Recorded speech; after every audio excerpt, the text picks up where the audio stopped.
On this episode of On the Set, it's another double feature with Resident Evil and Resident Evil Apocalypse. While these movies are not the best received video game films, some die-hard fans love them. Being a huge fan of the games, I can pick these apart real easily, but I'm not here to do that. Today, I'll just be going through the events of the two films. So, the Umbrella Corporation is a huge pharmaceutical company that basically runs the small town of Raccoon City. The film opens up underground in an umbrella facility called the Hive, where scientists have been living and performing experiments with a genetically engineered virus called the T-virus.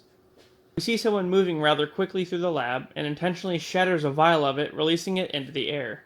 As a programmed deterrent to prevent the infection, the Hive's AI, called the Red Queen, locks down the Hive, trapping everyone underground. And if that's not bad enough, she releases a nerve gas that kills everyone. Then we meet Alice, who awakens naked in the shower as the gas has been released above as well in the mansion that sits on top of the lab. After she gets dressed, she finds a note that she may have written, but can't really remember because the gas gave her amnesia. As she wanders the halls, all of a sudden a SWAT team fucking barges in and takes her captive, along with a guy claiming to be a cop. The guy, whose name is Matt, said he just transferred to the RPD. So, he's not Leon, but you know what? They tried. The team was sent in to investigate what happened down in the Hive, and they board a train that leads down there, with only a couple hours to complete the mission before the doors they entered through seal shut permanently. Aboard the train, they meet another survivor named Spence, who is also suffering from amnesia. The leader of the team, James Shade, explains that both Alice and Spence were in charge of guarding the entrance of the Hive and the mansion, posing as a married couple.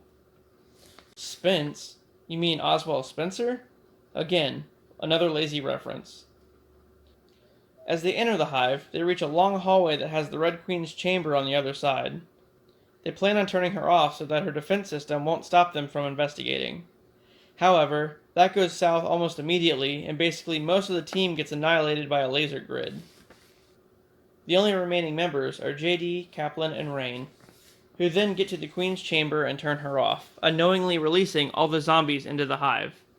Oh yeah, I forgot to mention. So the T-virus reanimates dead bodies, so once the Red Queen killed everyone, the T-virus in the air brought them back as zombies. So they go to this weird containment area where the zombies start ambushing them. In the midst of that, JD, one of the soldiers, gets killed, and they're forced to retreat to the sewers.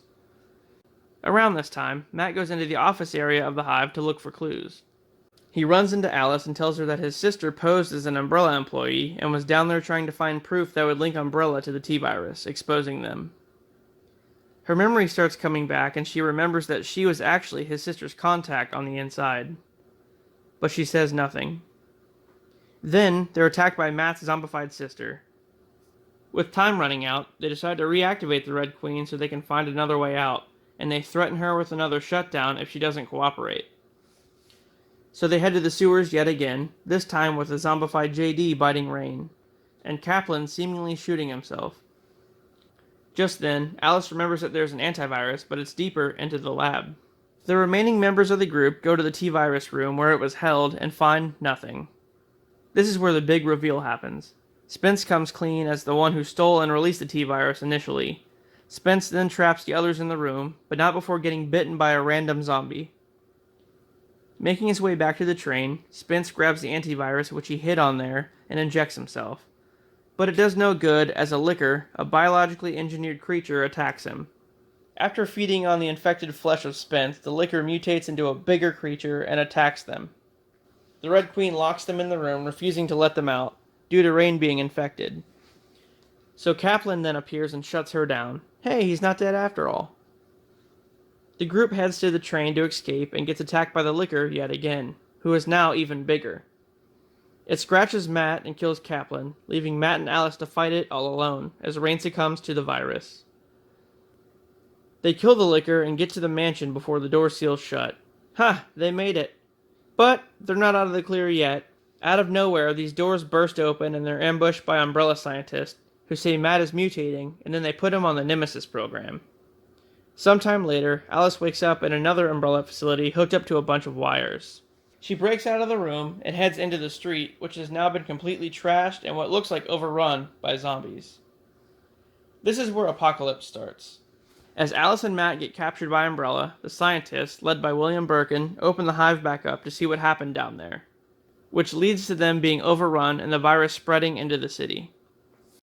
Then Umbrella begins extracting important personnel, including Dr. Charles Ashford and his daughter Angela. Upon transporting her out of the city, her vehicle is hit and she appears to be dead. Then we're introduced to Jill Valentine, a member of the police department's Special Stars unit, who was fired for some kind of insubordination. She heads to the RPD to insist everyone evacuate and runs into LJ, this random guy who I assume is a pimp, and they leave together. This is the point where Alice wakes up in that lab and wanders out to the street. By nightfall, Umbrella has the entire city quarantined and the only entrance to the city is blocked off.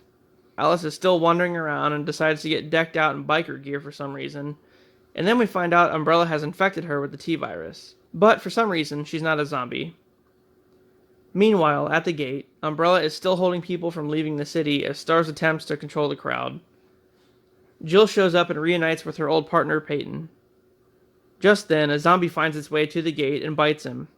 Seeing this, Major Kane, the one in charge of the Umbrella soldiers at the gate, orders everyone to go back into the city.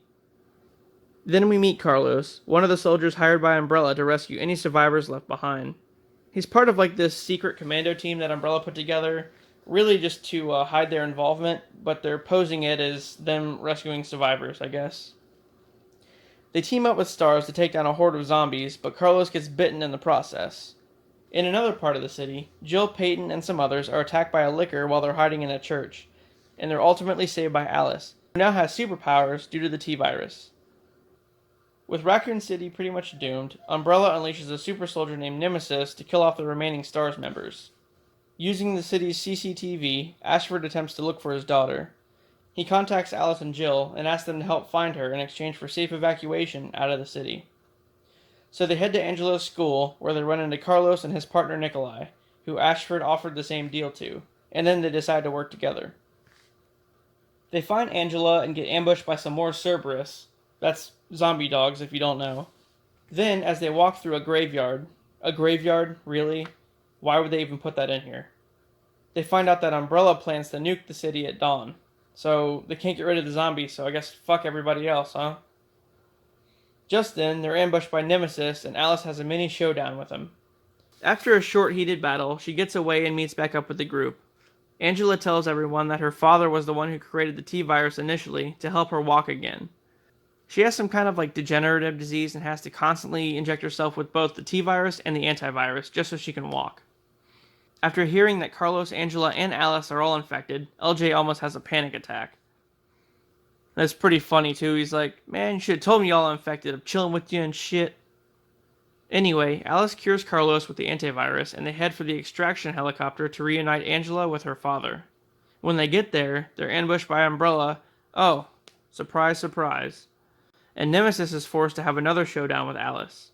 Kane kills Dr. Ashford, pretty much right in front of everyone, and then it's revealed that Nemesis is actually Matt.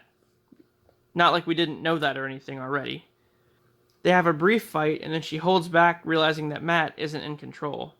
But just then, somehow, Matt overrides Umbrella's control and turns on Kane, killing the Umbrella soldiers. He shoots the pilot of another helicopter, causing it to crash into himself and killing him. Just then, the survivors take the helicopter, leaving Kane for dead, and escape just as the nuke hits the city. But caught in the shockwave, the helicopter crashes anyway into a nearby mountain, and Alice wakes up in yet another Umbrella lab. This is very just repetitive at this point. But this one's ran by Dr. Isaacs. Realizing somehow that her power has increased, Alice escapes and meets back up with the others who are now posing as Umbrella soldiers. As they drive away, Dr. Isaacs activates Project Alice. The end. So, these were pretty decent for the time they came out, because we had nothing else to compare them to.